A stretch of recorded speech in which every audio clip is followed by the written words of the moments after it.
Welcome to the Bearcat Beat on LSPN, where each week we share conversations about everything that makes Sherman ISD athletics so great.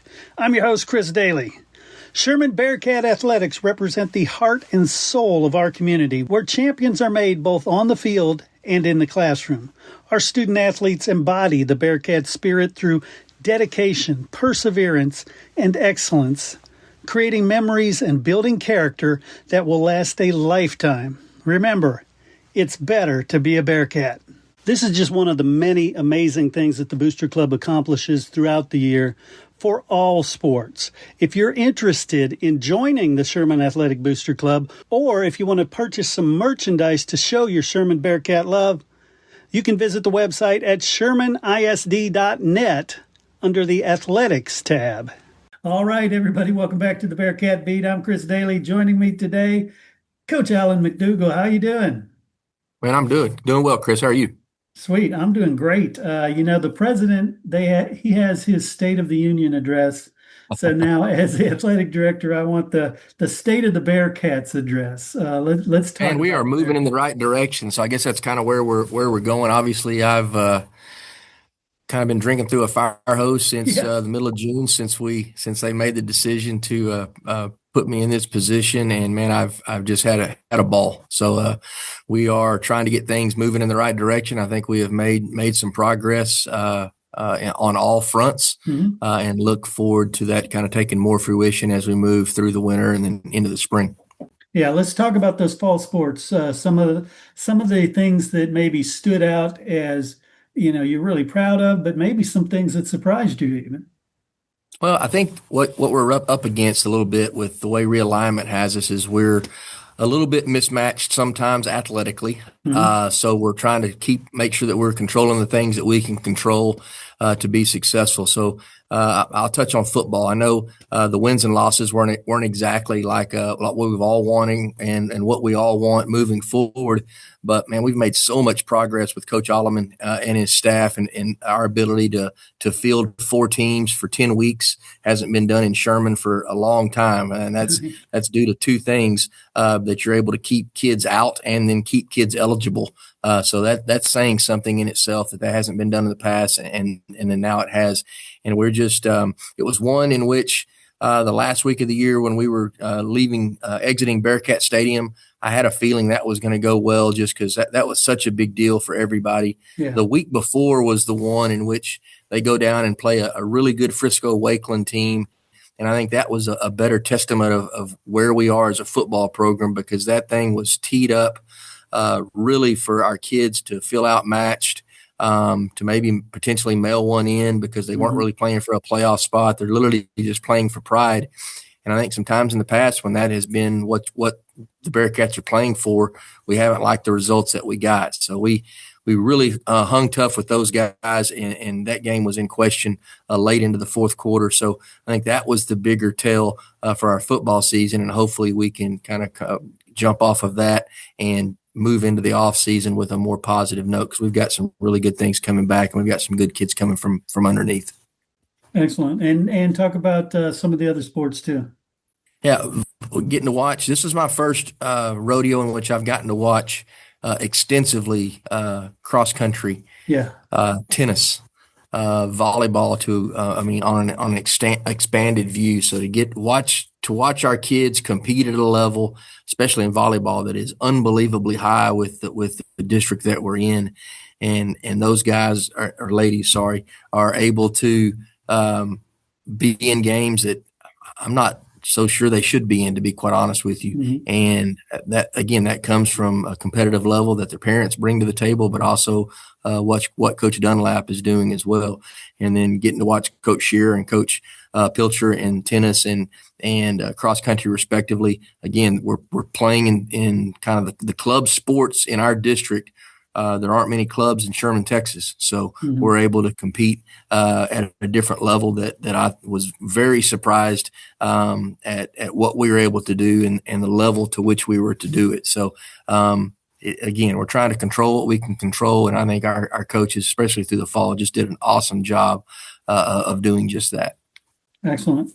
And I guess let's roll into some winter. Let's talk about the winter sports that, are I shouldn't say kicking off that are starting. Right.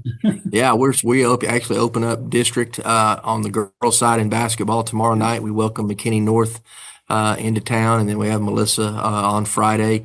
The boys have one more round of tournaments before they open up district play over the break. Our girls program, if I'm not mistaken, may have more wins currently than they had at all the entire season last year. Wow. So they've been able to do some things on a competitive level that I don't think we've seen in quite some time. So again, that's a testament to what Coach Kirkhoff is doing with that program.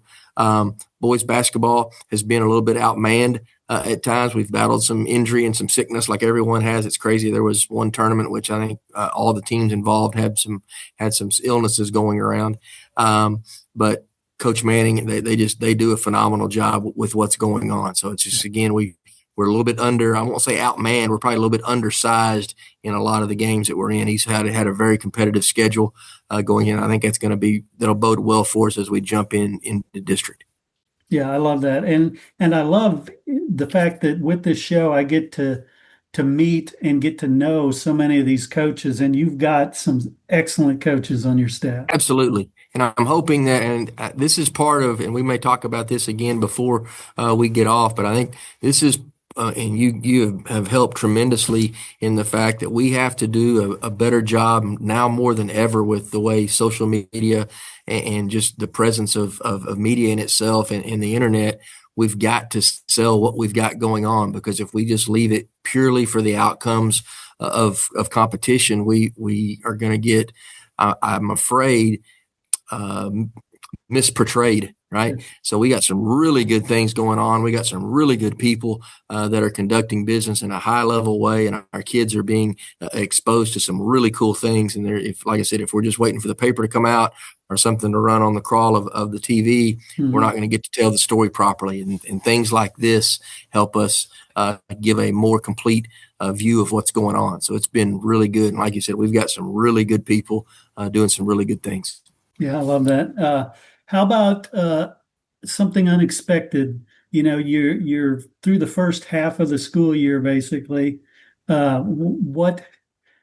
What have you noticed that's like, wow, again, positive or negative, either way, Sure. of something you're stunned by? I have just been my view has been more open. Obviously, as I was looking through a baseball lens for 30 years in my career, and for the 3 years that I've been here, now the lens has expanded greatly. And I think more than anything, the thing that has been surprising to me is, well, we really have some really good things to offer in Sherman, Texas that aren't being exposed in a way. Kind of goes back to what I just said. And that has been, man, very uplifting for me, because this is, even as it was sold, it's a fairly daunting task trying to get athletics rolling in the right way back to where people think it should be from the past. And boy, I think it can happen, because we've got some really good things in place from a facility standpoint. From a employment standpoint with our coaches, I think they're very good. But man, we got really good kids. We've got some kids that aren't exposed to some of the select sports that some of our competition is exposed to.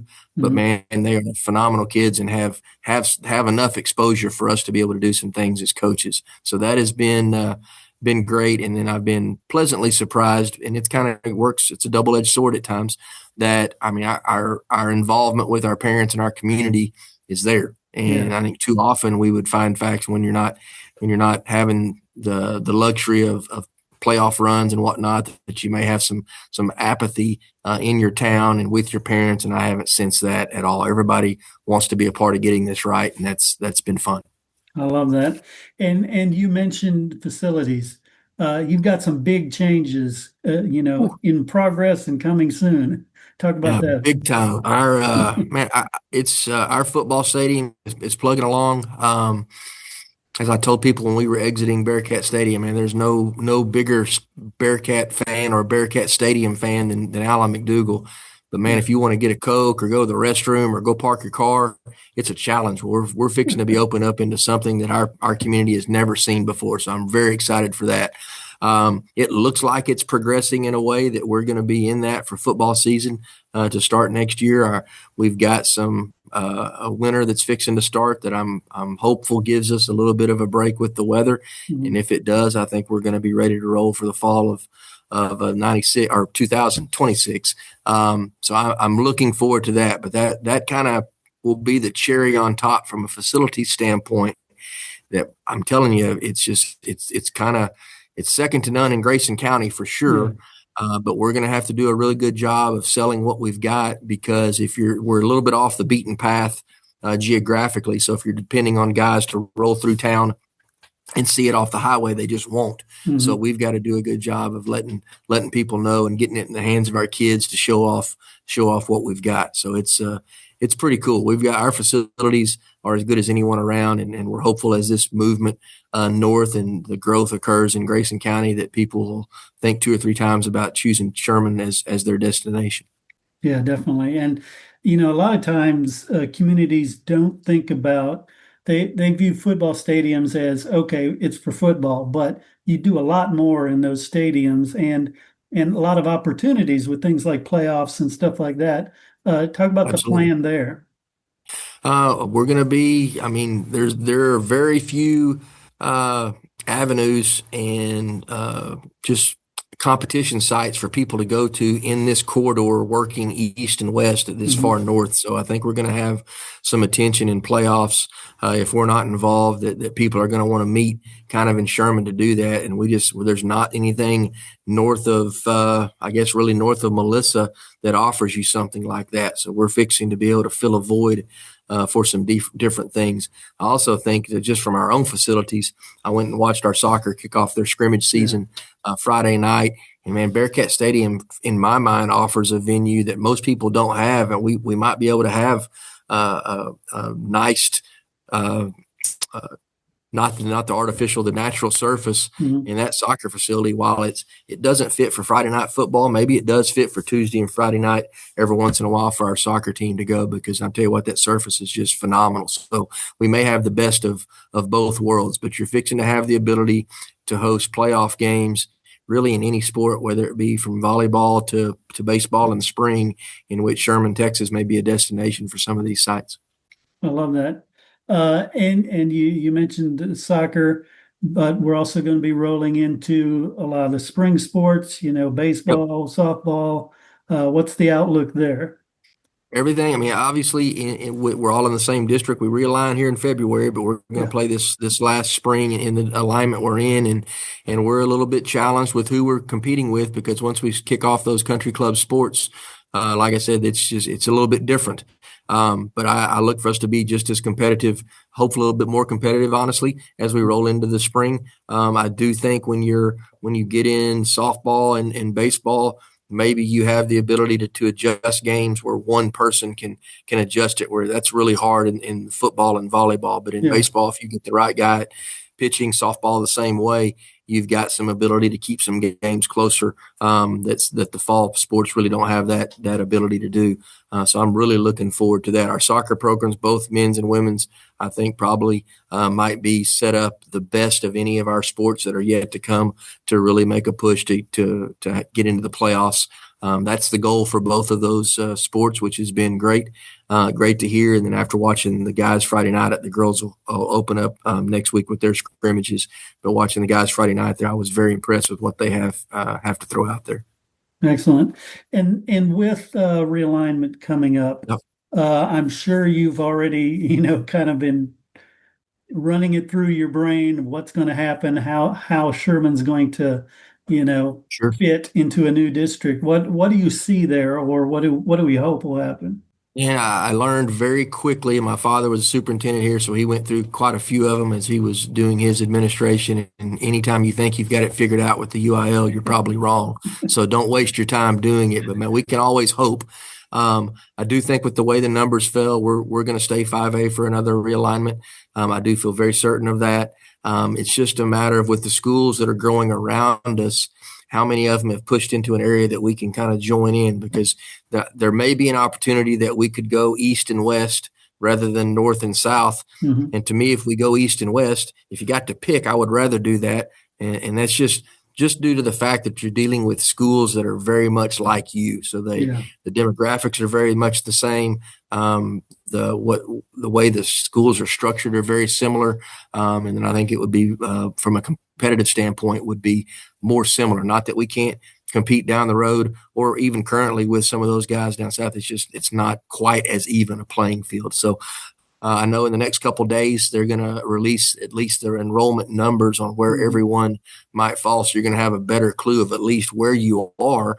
And I mean, there's some towns around us that really, and Melissa being one, I have no problem speaking freely on that. They're right at it. So if Melissa goes up to 6A, then I think the landscape looks different. So if they're going to be big school 5A if they're down, so you would think Melissa and Sherman would be together. Where in the last alignment, Melissa and Sherman weren't able to be together, so it kind of forced hands into Frisco. So I think there's going to be some options. I don't envy the people that are with the cast that are doing it at the UIL, but I sure would like to get behind the curtain to look at it sometime to see how it all works out.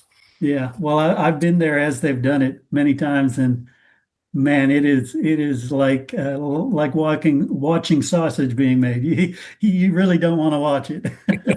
Well, and I think too often we get everyone kind of gets kind of pinned into their own little reality. And yes, there's probably some ways you could make more sense of what goes on if you were just worrying about North Texas. Right. But they've got to put a puzzle together that's got the entire state of Texas involved and travel in the fall and the spring. So why it probably may not make sense for you in your little world. In reality, if you could take the 30,000 foot view and look at it like they do, man, they do a really good job of making a lot of sense of it. They really do, because like you said, it's all over the state. It's all different classes. It's Division Absolutely. I, Division II in different classes. Correct. It's a tough gig. It's nuts. It's nuts. So cool. So what else? Tell me what else, where things stand for the school and for the school year. And it's just it seems like yesterday we started this just talking about this in the summer. Yeah. We've gone through an entire semester and you've gotten to know some of our coaches and some of our programs and some of our kids. And it's just, I really think things are going. You've got a new athletic director and myself. You've got a new principal and Dr. Kristen Perry. I just think the vibe around Sherman High School, it's moving in a way that I think is positive for athletics. So I'm excited to see what that looks like in the spring as well, and then we'll see what realignment does in February. And then after we take a deep breath and see where we are, we get to line up for what it'll look like. But still going to be maroon and white. I just think it's going to be a whole different look because everything's going to be very composed on this campus where everything is just right here for us to take advantage of. So it's going to be I'm very excited for what the future's got in store for Sherman Athletics. I love that. And I look forward to meeting, the spring coaches. And, Absolutely. And I'm sure we'll be talking more this season and during the off season. Absolutely. Well, man, have a very Merry Christmas and Happy New Year. And then I can't wait to get started in 2026. Thank you. Merry Christmas to you and yours too. All right. Thanks so much. I want to thank you for listening to the Bearcat Beat. Each week throughout the school year, you will hear all sorts of great information about all the athletic programs at Sherman ISD. Please do us a favor, like, share, comment, do whatever you can to help us reach more Bearcat fans.